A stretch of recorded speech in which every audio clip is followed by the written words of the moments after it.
Hello, hi everyone. My name is Victoria Olabisi Adekoya, and it's my pleasure this morning to sit in for Justina and have this interesting conversation with Lola Faleti. She's an aware, wise, I call her a young griot, full of wisdom. So we're going to dive into the conversation this morning and evening, wherever you are. But thank you for joining us. Thank you for honoring us, Lola. Let's dive right in because it's going to be a full hour.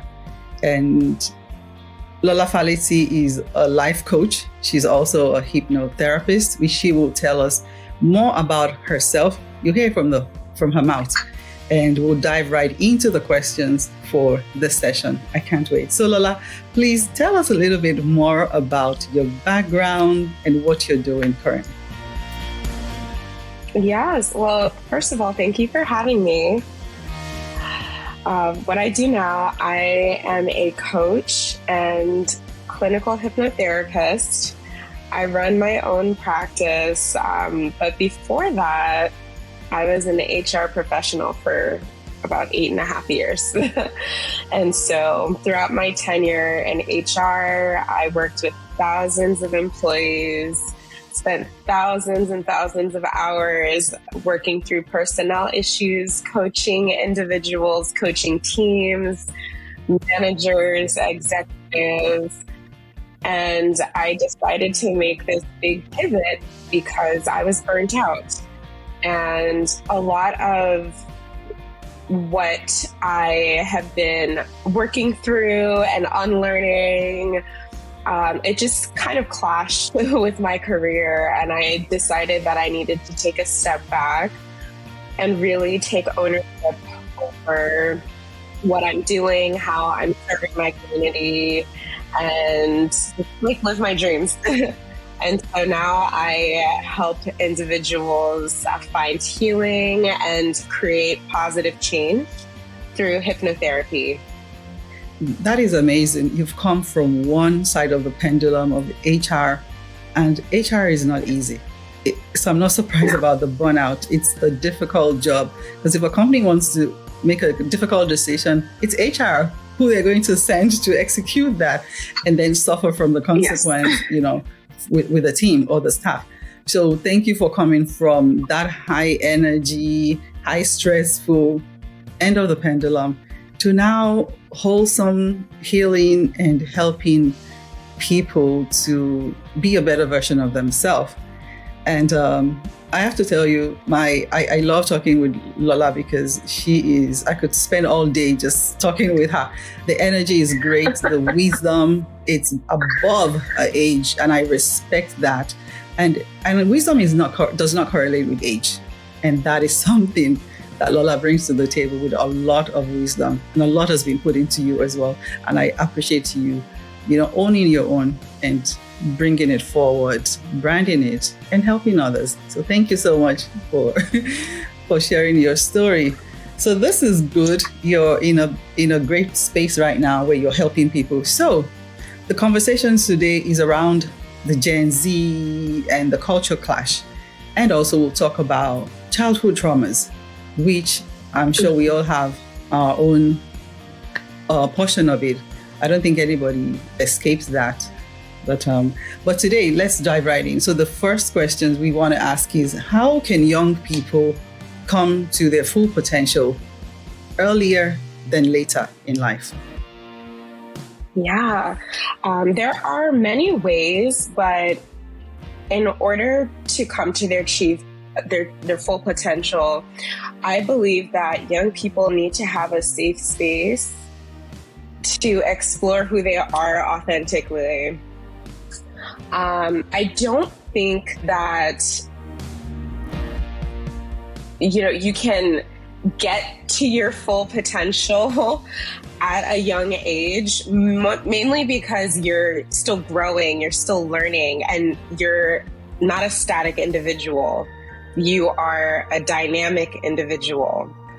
And so you can be supported to reach that, because in order for you to know what your potential is, you need to know who you are. And that safe space starts with your parents, your caregivers. Many parents and caregivers have a tendency to take a fear-based approach to raising children, and they don't celebrate them much for who they are. And so if as a caregiver, you are approaching your child raising with curiosity, you're supporting your children to blossom into their personality, into who they are authentically, versus trying to shape them to become a good child, then I think they will have a better sense of ownership. And I'll go a little deeper into that, because when you raise your kids with the goal that they need to be good, they have to display good home training, it creates a version of that child who is always performing and always trying to please others. They're not thinking about what they want. They don't know how to advocate for who they are. They don't have an understanding of their needs and how to feel their emotions. But when you raise a child with the potential to navigate the world authentically and confidently, then you don't have to worry about them being good. That takes care of themselves. They will be kind, they will be confident, and they won't feel the need to shrink. And when they receive an opportunity for something that can take them further in their life or get them closer to their potential, they won't be afraid of getting it wrong or messing it up, because they're not worried about how it looks. Right. They're worried about how it feels and whether it aligns with what they want to achieve. Okay. That's a great foundation that you've set for us. Let's slice and dice that. So first of all, you mentioned we are not a static person. We are dynamic. Can you shed more light on that, please?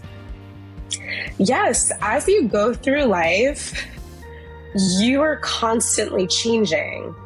You're not going to remain the same person. And if you are, then that's a sign that you have a fixed mindset and you're not growing. And I have a theory that if you're not growing, then you're not living. Through life, no matter how old you are, you're going to be presented with new information. You're going to meet new people. You're going to come across new perspectives. You are going to go through situations that change you. You're going to have new jobs. People get married, people have kids, people move countries. And throughout all of those things in life, honestly, every day you change, you become a different person, you get insights, you take in information from the world around you. And that reflects internally and externally. And so you are dynamic, and to live your best life is to embrace that you're going to be changing through every stage of your life. Thank you for helping us understand better that what the difference between being a static person and being a dynamic person is. You said, if you're not growing, you're not living. That is powerful. It helps us understand expectations for ourselves and also expectations from the other people that we relate with, because you can say, oh, I'm the same, I never change. So what I'm hearing is, I'm not who I was last year, for sure. I'm not who I was 10 years ago. I hope I have definitely grown. I'm not even who I was yesterday. So embracing the space to grow, and I hope I'm growing, I'm learning, I'm developing. Yes, we may make mistakes, but that's all part of the learning process. So that is a good segue into which way we're going and our expectations, that we are not stagnant. So if you're in a relationship, we are not stagnant. You are going to grow, you're going to evolve. And do I also need to accommodate you growing as well, and not say, oh, she's changed, she's not the same. So don't be offended.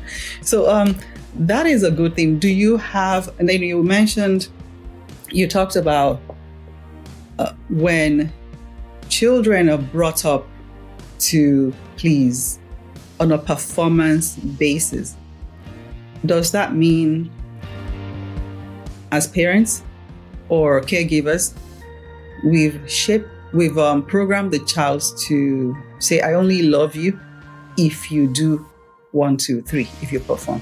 Could you shed more light on that, please? Absolutely. You are raising your child to be a people pleaser if you are giving them this message that, if you have good grades, if other people think that we're good parents because they see you being good kids, if you're doing X, Y, and Z with the outcome that other people will think that you're good, then you're raising people pleasers. I came to the conclusion, even through years of therapy, that I was a people pleaser. And it took me years to unlearn that. And people pleasing shows up in many different ways, right? It starts off at home when you get the messaging that who you are naturally is not good enough. It's not celebrated. It's your grades, it's the relationships you make, it's how you're perceived by others, when greater importance is placed on that. And it shows up in adulthood. And most of my clients that I work with, even when I was in HR, a lot of the workplace issues that I coached stemmed from trying to reconcile people-pleasing behavior in the workplace. Because when we show up to work, it's not like we magically leave our baggage at home. It shows up. And so ways that this behavior can manifest, like in your relationships, you don't even know what your own voice sounds like. So it's hard for you to advocate in friendships and romantic partnerships. At work, it can look like burning yourself out and not being able to say no to your boss or set boundaries. In life, it can show up like just letting other people make decisions for you because you don't know how to make decisions for yourself. And I can go on and on. Like, this is the topic that forms the core of my business, right? Helping people unlearn people-pleasing behavior. But it starts from as soon as a child can distinguish whether or not, they're loved for who they are or because of what they can produce. Yeah. Thank you so much. That is so important. And as a parent, I can confirm that children don't come with manuals. They don't come with standard operating procedure. You learn as you go. So, and you can only do so much. What you know is what you're going to teach, and that's how you're going to operate. So we as parents, we may be, let me say, panel beating a child into people pleasing without even realizing it. Yeah. All in the name of training a child. Go ahead. Exactly. And I mean, when you think of Nigerian culture, when you think of African culture in general, it's not that parents are doing this on purpose, right? Your parents are doing the best with the tools that they have. Some parents are narcissists. Some parents have their own share of issues that they should probably seek therapy for.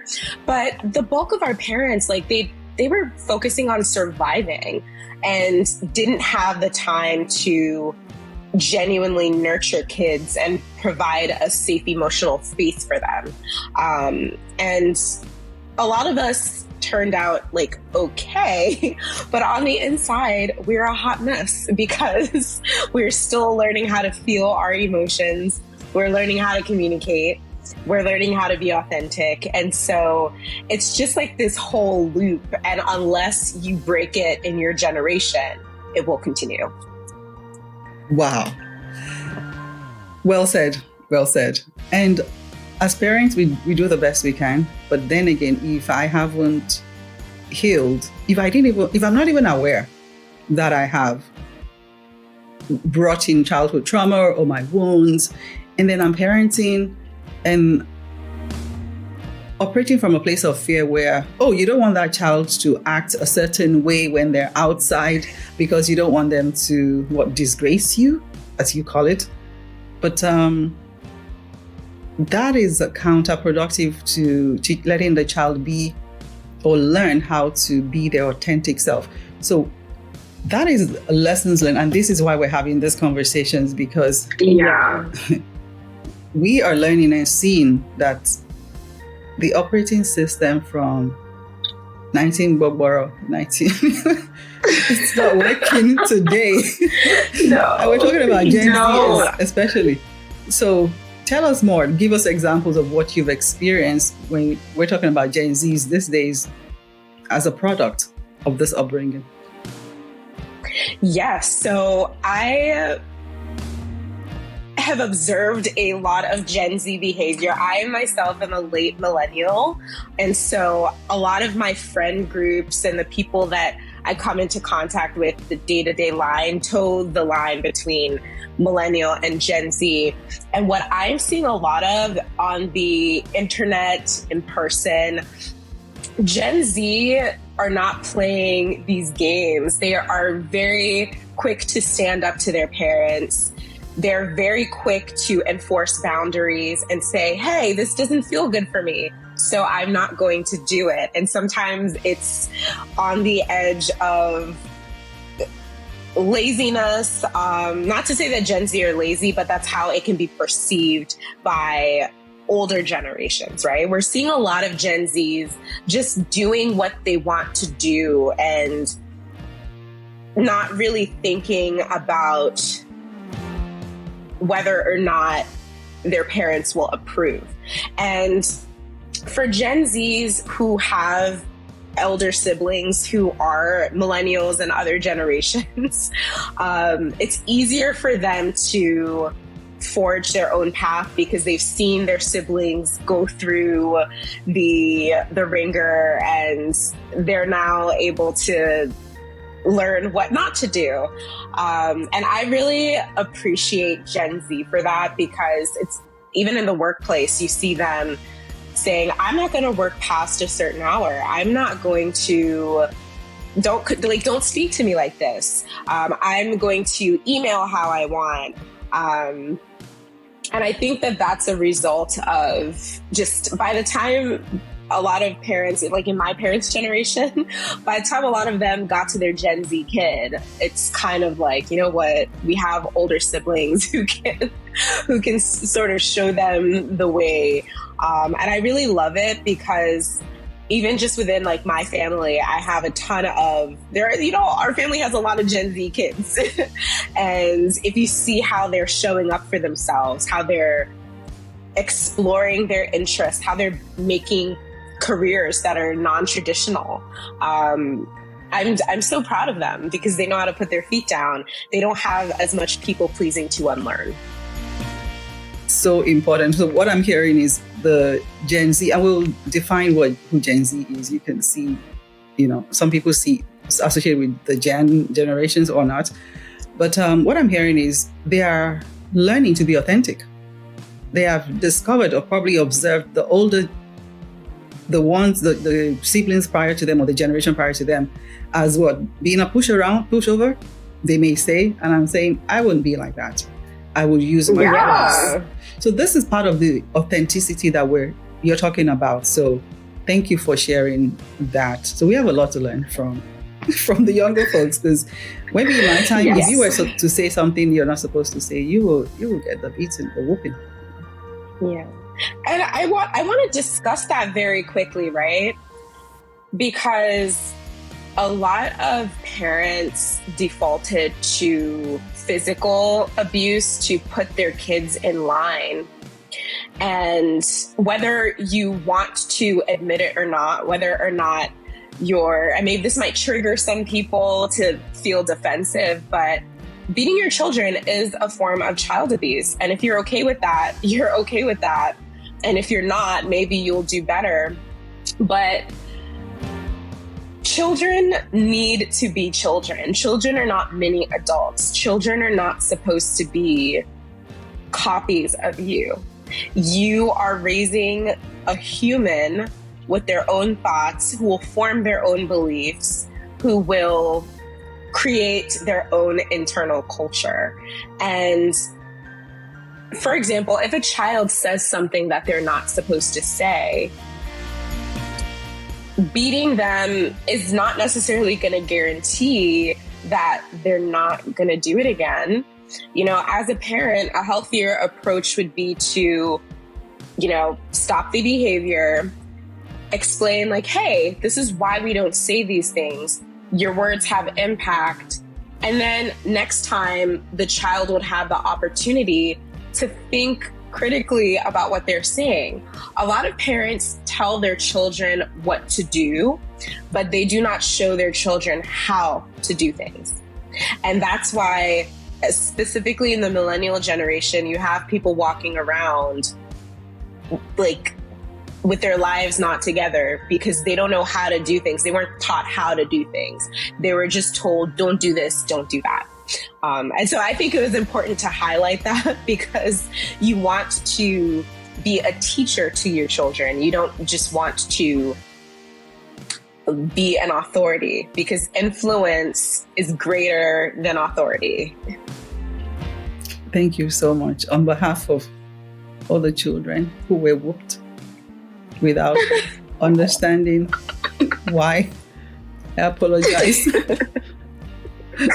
I apologize. And thank you so much. What you're saying, it is not even funny. It is so deep. You mentioned, and we can have another session on that.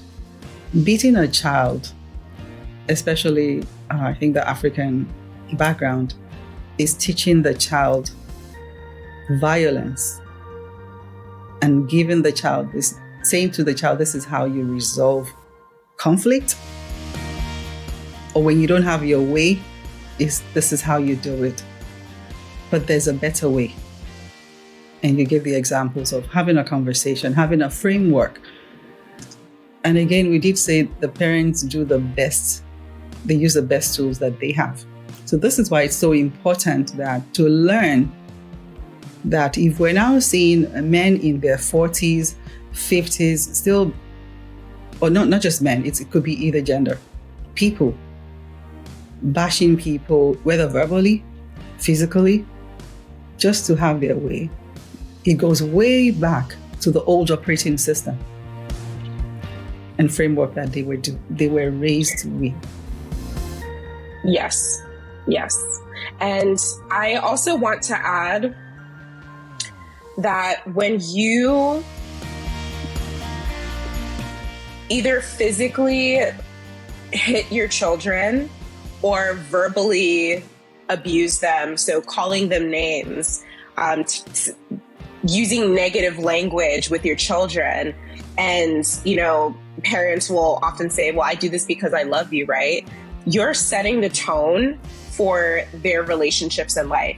And so if a child grows up and enters a friendship or enters a romantic relationship and the person is displaying abusive tendencies, whether verbally, physically, or emotionally neglecting them, because that's another overlooked thing. A lot of parents emotionally neglect their kids. Even though they're physically there, they do not go deep with their children emotionally. In their relationships, they will think that behavior is okay. Your friend is calling you a name or saying something unkind, or saying, oh, it's just a joke. Or a romantic partner might threaten them or be abusive towards them. A child might not pick up, you know, an adult child won't pick up that that's a red flag because their home set the foundation that, oh, we do these things out of love. And it becomes very toxic very quickly. Lola, thank you so much. That cuts deep. And we can open a whole new session just for different types of abuse, and while we're saying to the child, oh, it's because I love you and you're doing this. Even silent treatment is also another way of passive violence. And we can definitely go into that. But it's good that we are mentioning these flags and examples so people can identify with them. But also, let's talk a little bit about boundaries. Gen Zs understand boundaries and they will voice it.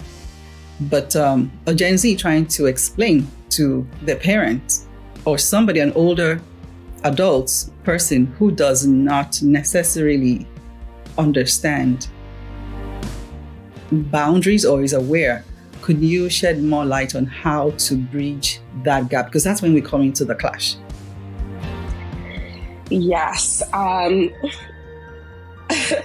That's a very good question. And culture clashes generationally are very common within the Nigerian sphere, because culture changes with every generation, right? It's influenced by where you live, the time period you live in, the political climate. There's so many factors that impact culture. And young people now, whether they grew up like that or whether it's something that they learned later in their lives, are more expressive and know how to set boundaries quicker. And their caregivers from a different generation are like taking it as disrespect, or it's not our culture, right? And I think it can be argued that both sides of the spectrum, whether a young person or somebody of a different generation, they both might be rigid in thinking that, oh, well, our culture is this, our culture is that, or this is how I am, I can't change. And I think specifically the older generation perpetuates the behavior saying, oh, well, it's tradition, it's culture. They hold on to tradition and culture without making space for it to develop and change over time, and also use it as an excuse to not listen to the younger people in their lives. And as a result, young people may feel as though they're misunderstood by their elders, and not want to engage with them closely. And we'll get into this later when we talk about trends, but a lot of people are going no contact with their parents, and because they feel isolated, right? And then the elders in their lives may feel like the youth are disrespectful, stubborn, or like they know it all, right? But it's because they have different perspectives. And in order to bridge the gap, I think the youth are more willing to have these conversations. The older generations need to be more open to receiving and listening. Oftentimes when you're met with information that does not align with what you grew up with or what you know to be the only way of living, you're going to take that new information and see it as a threat. And it'll shut down any opportunity to have a healing conversation. But I've also been hearing from the people in my life that, hey, I'm having these conversations with my parents. My parents are growing and developing, etc. And so I think there's hope. Both sides just have to be willing to listen to understand and not listen to make a point. Because listening to share and understand perspectives is different than forcing your way of living on somebody else. Wow. Thank you, Lola. And this is why I enjoy what I say to people is what took me like 5 decades to learn. When I talk to Lola, she already figured it out sooner. I am so proud of you, and that's why I'm grateful that we're having this conversation to bridge the gap. Because again, like I said, being older does not necessarily mean I'm wiser than you. I have an experience, you have your experience. We have different perspectives, but it's okay to have a space whereby we can listen to understand from both sides and all sides without being offended, right? Exactly. And Willie in the comments actually makes a really good point. The issue is insecurities, right? Fear and love can't exist at the same time. Fear and love cannot coexist. And no matter how much you try to rationalize it or try to fit it in your box, fear and love cannot exist at the same time. And so when you are leading with fear, you're preventing the opportunity for love to grow and thrive. And that is the unfortunate reality that a lot of younger people are living with.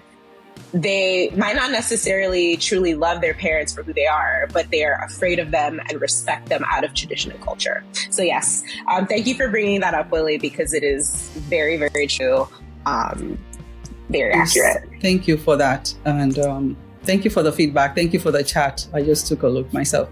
So a parent can impose their insecurities on the child and force the child to be like them, like you said, but that will not encourage healing or growth. For example, we have parents who are afraid to swim, and they would not let their children go near water. Why not? So. Exactly. And also from the perspective of the youth, they're afraid and insecure as well, and they won't bring up these issues to resolve them because they're afraid. So we all need to deal with our fears personally. Yeah. Yes. This is good. We've covered the culture clashes and how to have a conversation to heal, to move forward.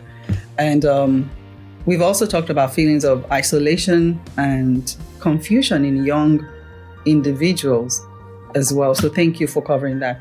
So can we talk about is there any more strategies that we can recommend to the adults or the young people navigating that stress of the different cultural norms? Absolutely. So 3 strategies that I will share. The first is somatic work and nervous system regulation.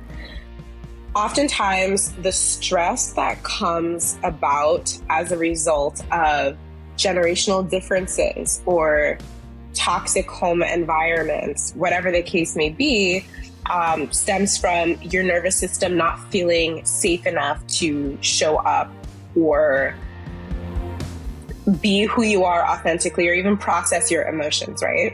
And somatic work, somatic therapy, nervous system regulation enables you to utilize tools that you learn to either do breath work, move your body around, allow the flow of emotional energy to move around your body so that you can feel safer and more grounded in approaching certain conversations. Somatic work is so important. It can change the way you manage your finances. It can change the way you show up in your relationships. But the first step is just allowing emotions to be expressed. If you are not expressing your emotions, then you are allowing your body to build up stress and it will come out in other ways.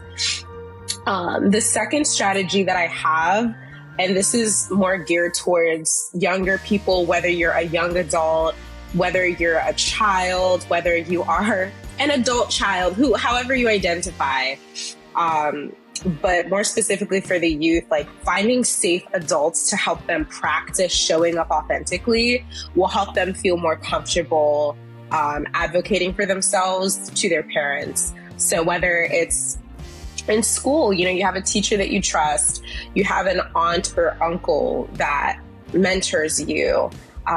Safe adults are the foundation of a well-rounded child. Parenting exists within the home, but having a community of adults who can also provide a safe space is really important. And then the last strategy I have for everybody is go to therapy, go to counseling. You may not feel like you need it, but talk therapy isn't the only type of therapy there is. There's so many different types of therapy.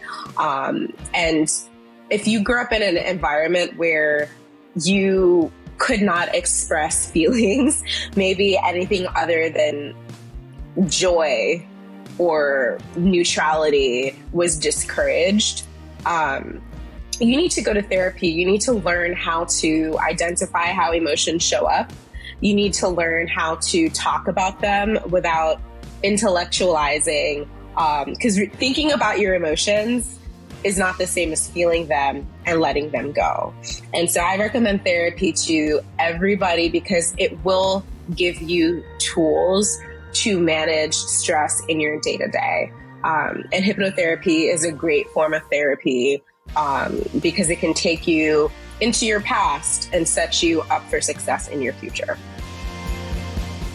Thank you so much. You've heard it, that there's more than talk therapy. And in case people are wondering, I don't need therapy. Therapy is for crazy people. Not so. Everybody has something to deal with. And if it's even worse when you're not aware that you have work to do, but yet you're navigating through life with wounds and inflicting it on other people.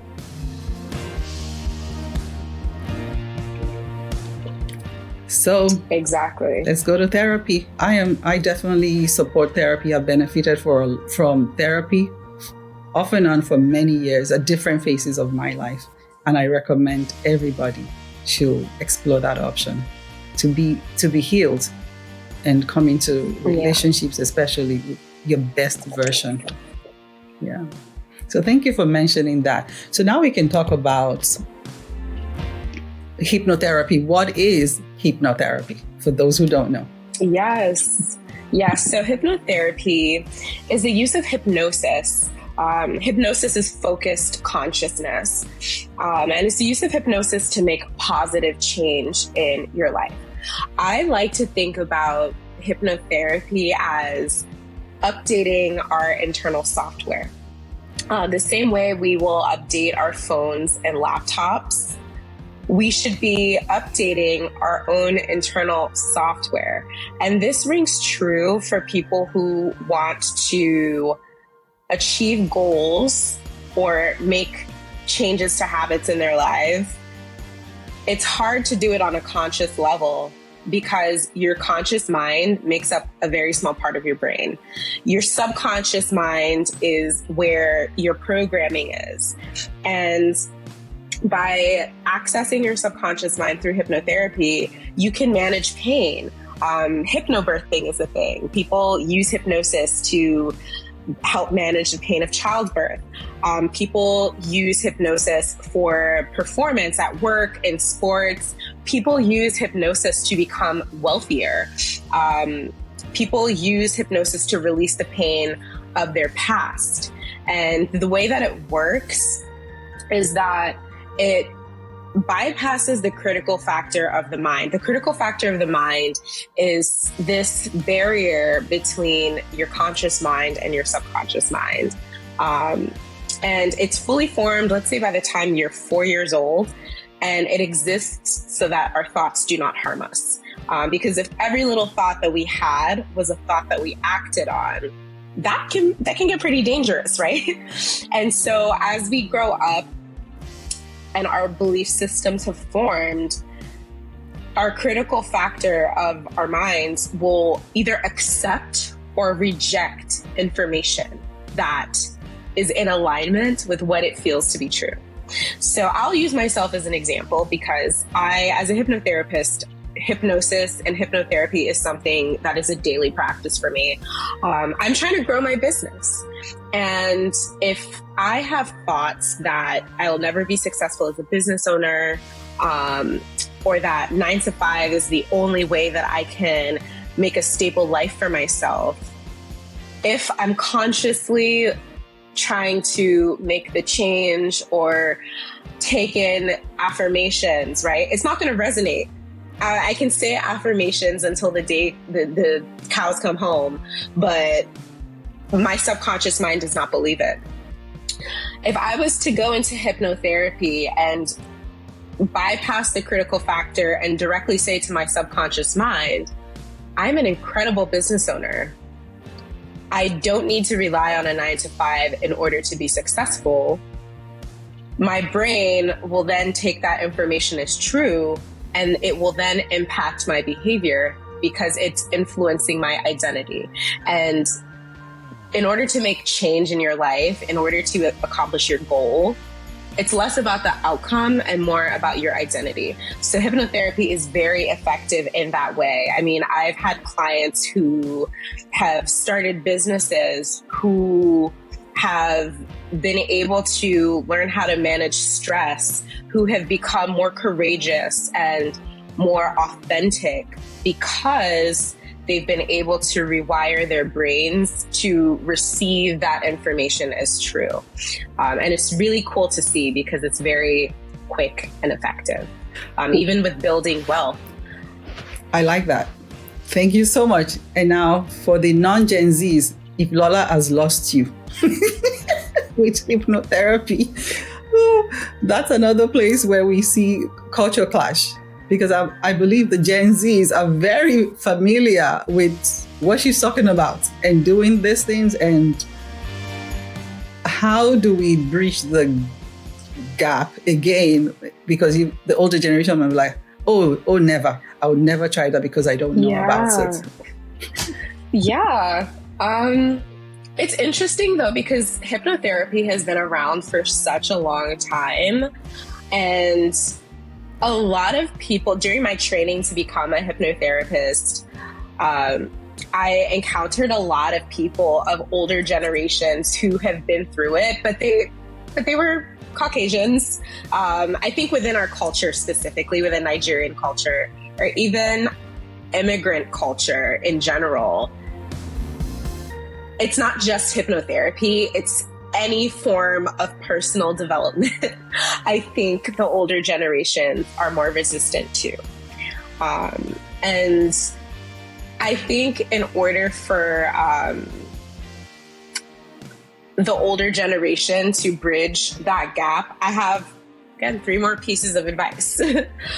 1, approach new things with curiosity and lead with curiosity, whether it's for your own development or for the development of your child. Get curious. You know, a child is a human and their perspective and point of view matters. They may not have been in this world for a long time, but you have to signal to your children that what they think matters, because then they'll just grow up to be people who are too scared to even form an opinion or share how they think. I mean, I was that way for such a long time. I just a few years ago learned how to stand up in my own perspective, right? So lead with curiosity. The second piece of advice is work on yourself and be aware of the ways in which your own trauma may show up, whether it's trauma with a big T or trauma with a little t. Oftentimes, trauma is just too much of something happening too fast. It doesn't always have to be a big, crazy event. So become self-aware. You cannot raise children who are aware if you yourself do not know what awareness looks like. And then the last piece of advice I have, and this is probably the most important, you need to have a growth mindset. So many people walking around this planet have a fixed mindset. A fixed mindset is thinking that, I'm okay with my worldviews and the way that things are now. I don't ever need to change or grow or develop with new information. A growth mindset or a learner's mindset is one of curiosity, of taking in new information and processing it through the lens of, is this something that I need in order to develop, or how can I do better with X, Y, and Z? So that means if you have a growth mindset and someone says, hey, maybe you should try hypnotherapy, instead of just saying, no, what's that nonsense, right? A growth mindset looks like researching, asking questions, and learning about whether or not it's right for you. And so the people with the growth mindsets in this world are the wealthiest, the happiest, the most educated. And I'm not talking about school education. They are the most learned because they are open to taking in new information and using it to become a better person. OMG. Okay, thank you, Lola. If I may just summarize that, those 3 bombs that you shared are powerful. You said, as parents or older generation or persons, be aware. If I'm not aware, how can I raise children who are aware or give them permission to learn about self-awareness? Have a growth mindset. You don't necessarily know it all because, again, you don't know what you don't know. I don't know what I don't know. And that's why having a growth mindset, be open and be curious, be inquisitive, ask questions if you don't understand something. And those are powerful tips, and I'll just let it sink. Because I've lived 100 years, it does not necessarily mean I know it all or I've seen it all.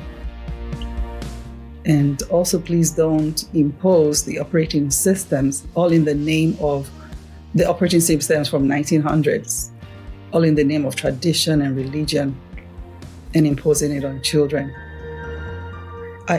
One of my coaches that I also spoke to shared an example saying a child was baking a cake or something, and she used 2 pans. And they asked her, why are you using 2 pans? She said, because that's how my mother did it. Then she asked her mother, Mom, why do you use 2 pans for this thing? She said, that's how my mother did it. So they went to the grandma. Grandma, why do you use 2 pans? Because this has now become a tradition. Grandma said, oh, because we didn't have big enough pan in the first place. That's why we put it into 2. But nobody asked questions. And that became tradition. And we pass it on and on without understanding the data around it. So thank you so much for sharing this. I think we're wrapping up. So Lola, I know there's another main topic that we had talked about offline. And that's... Mm-hmm. And we'll have another session for that. And just to give people the taster, it's about the firstborn syndrome, what we call the Ada syndrome. In Igbo language, Ada is the first child. And where we also see culture clash is the expectations that we put so much as parents on our children, expecting them to be co-parents, adults, and take burdens that don't belong to them. Yeah. Yeah. Oh, wow. That's a big topic. I myself fall into that category. And I want to speak specifically today about eldest daughters, because sons and daughters, whether you admit it or not, are raised differently.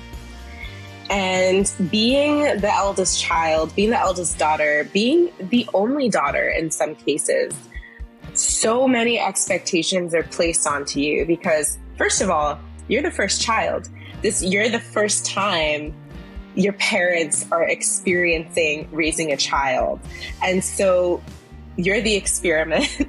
And so already that comes with its own layers of trauma on both sides. And then when you start to have other siblings come into the mix, and when you grow up in a community of other people from your same culture, you are compared. You are expected to be the best of the best. You are expected to make sure that your siblings are the best of the best. And oftentimes you're responsible for your siblings. You will get in trouble for things that your siblings did, even though we are all separate people. You are expected to be the face of good home training for whatever that means to your family. You are expected, as you get older, to take on financial responsibilities. You're expected to, I guess, teach your parents about what's going on in your generation, what's going on in technology. You are expected to cater to everyone's needs. And quite a few of my clients fit under this category too, and they are some of the biggest people pleasers I have ever met. I used to be a big people pleaser, as I mentioned earlier, because we're spending all of our time like anticipating the needs of others. We are trying to keep the peace. We are trying to bridge gaps. We don't really have a sense of self outside of what we can do for others. So Lola is going into, some people may say, okay, what's wrong with all that? I'm raising the child to be responsible by giving them all those tasks. So you're about to start going into like, okay, what are we seeing as the side effects in those children? As the side effects, it's great that you're raising your kids to be responsible, right? But at what cost? If you were to open TikTok, right? Because you know TikTok is a place where people go to share their stories. A lot of us firstborn daughters are sharing our stories. It leads to not knowing how to say no to people, not having boundaries. Not having boundaries is one of the most dangerous things that you can do for yourself, because in your upbringing, having a boundary meant that you were irresponsible, or you were selfish. And so they become adults who don't have boundaries. That leads to burnout. That leads to ending up in toxic relationships. That leads to not being able to advocate for yourself. That leads to navigating the world from a place of fear. That leads to attaching your worth to what you can do for others and not intrinsically who you are as a person. It leads to in a lot of cases, going no contact with your parents. For people who are in a younger generation, oftentimes they will block their parents. They'll move out of the house, block their parents, because their peace of mind is now more important than keeping in contact with a family that traumatized them. And it then becomes a matter of life and death. And I've witnessed countless stories, young women who've shared their stories because they can't even do anything in their homes. It leads to, for some kids, they go off the deep end and they become the complete opposite of what their parents wanted them to be. And it's not a good place to be, coming from someone who has had to do the deep work to understand who I was as a person outside of the identities that were imposed upon me as a kid. It's deep, deep unlearning of trauma. It's learning how to regulate yourself so that you don't get afraid speaking up for who you are. It's being comfortable taking chances and taking opportunities and centering yourself. Because when you're a first daughter, in many cases, you center others. You don't center yourself. We love to say that you can't pour from an empty cup, but when people want to fill their cups up, they're called selfish. They're called all kinds of names. And I find it very ironic because a lot of parents the kind of people that they want their children to be, especially their first daughters, are not the people that they raised them to be, because the pattern of raising that they did has led to a different outcome. And if you want your kids to be strong, independent, responsible, kind, all of those things, you have to raise them in a way that mirrors those things. Because you're as a parent, you're a mirror. Like, your child is copying your behavior. But yeah, we can go on and on about what that is like. I tell you, that's a whole session. That's just a glimpse. Mm-hmm. Yeah, but that's just a glimpse of how some of the ramifications of imposing all those things on your children can be. I am not a first child, I'm a second, but I see what you're saying in that you get burnt out by serving, people pleasing, carrying the burdens that are not even yours in the first place, and playing Messiah. There's a Messiah trap that you are bearing burdens and you've lost yourself. So how can we trace that steps? Yeah, no, that's a great question. In order to come back home to who you are, you need a safe space to be able to do so. And unfortunately, for a lot of people, that looks like moving out of your parents' house. It looks like having your own space to discover who you are and how you show up authentically. It looks like going to therapy to begin to process your emotions in a healthy way so that you can have healing conversations with the people at home. It looks like having hobbies. For a lot of us, the adas out there, we feel guilty taking rest and doing things that don't produce an output, or doing things that don't take care of other people. When in reality, relaxation, doing nothing, resting is when a lot of who you are comes up. Because if your brain and your body is full of noise, you can't hear your own internal voice. Resting will allow your internal voice, your intuition, your inner guidance to come up. I think that's really important. You need to learn how to rest and feel okay about it. You can't feel guilty. And then also community. Finding healthy community of people who have similar values, that you know, when you decide what your values are as you identify who you are, you need to have community that supports that. Your family cannot be your only community, because it's kind of a trap. Indeed.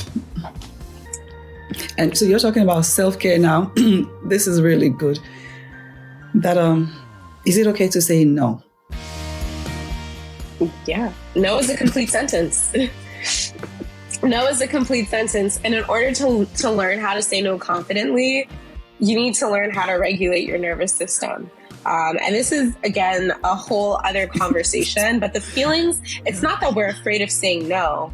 We're afraid of the story that we're telling ourselves that no means. If you asked me to do something and I wanted to say no, but I was afraid, I'm likely afraid because I'm assuming responsibility for how you're going to feel.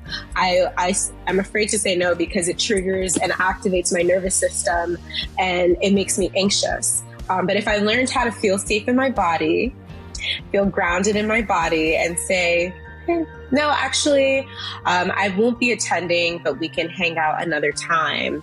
It's not the end of the world. And if somebody responds to your no in a way that is disrespectful, or if they start to throw a fit or whatever, that's also information. That is not somebody who you need to keep as closely in your life, because when you enforce a boundary, they take it as an offense, when in reality, boundaries are not about controlling other people's behavior.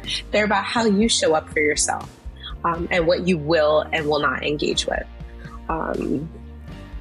So those are some steps that people can take. So many good germs. Thank you so much, Lola, that it's okay to say no, to prioritize yourself.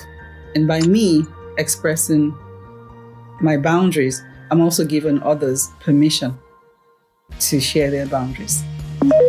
Exactly. So this is good. To wrap up, Lola, how can people find you for more information? Yes. You can find me on Instagram at lolainspires.llc. And you can find me at lolainspires.com. That is my website. If you live in the Bay Area, I host in-person hypnotherapy classes twice a week on Mondays and Fridays in downtown San Jose. And I hope you all keep in touch, stay in the sphere. I love to share information on my mailing list as well as on Instagram about what it looks like to live a healthy life that's by design, that is fully under your control. Absolutely, 100%. Thank you so much, Lola. I hope everybody has taken something away so that we can go from survival mode to a place where we actually thrive and live. Yes. Blessings to you all. This is VOA Charity Values of Affordable Education, bringing to you Lola Faleti wisdom about how to navigate through the Gen Z culture clashes and childhood trauma. And I hope we can bring you back, Lola, to share more nuggets. Thank you so very much. Yes, thank you for having me. I hope you all have a great Sunday. You too. Thank you so much.